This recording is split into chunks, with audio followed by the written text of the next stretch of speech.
4 বলে 2 wicket 2 run কেমন লাগলো ভারতবাসী? মুস্তাফিজুর রহমানের তৃতীয় ওভারে কেমন বোলিং করলেন কাটার মাস্টার। প্রথম ওভার থেকে শুরু করে তৃতীয় ওভার পর্যন্ত মুস্তাফিজুর রহমানের এমন বোলিং দেখবে চেন্নাইবাসী তা ভাবা যায়নি। এখানে মুস্তাফিজুর রহমান প্রথম ওভারে মাত্র 8 রান দিয়ে শেষ করেন, সেখানেই দ্বিতীয় ওভারে 5 রান দেন কাটার মাস্টার।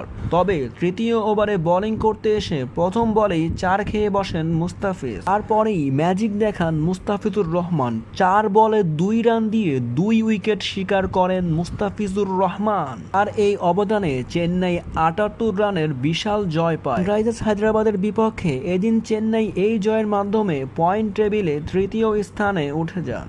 চেন্নাই এখন 9 ম্যাচ খেলে 5 জয় নিয়ে পয়েন্ট টেবিলের তৃতীয় স্থানে আছে। প্লে অফের লড়াইয়ে চেন্নাই যেন উপরের তালিকায় ভেসে উঠলেন। এই জয়ে মুস্তাফিজুর রহমান অবদান রাখতে পেরেছেন, তাতেই খুশি চেন্নাইয়ের কোচ ক্যাপ্টেনরা। এখানে তৃতীয় ওভারে বোলিং করতে এসে মাত্র 4 বলে 2 রান দিয়ে 2 উইকেট শিকার করেন কাটার মাস্টার, দেখিয়ে দেন তার কাটারের ভেলকি। তবে আরও জানতে এই চ্যানেলটিকে এখনই সাবস্ক্রাইব করুন।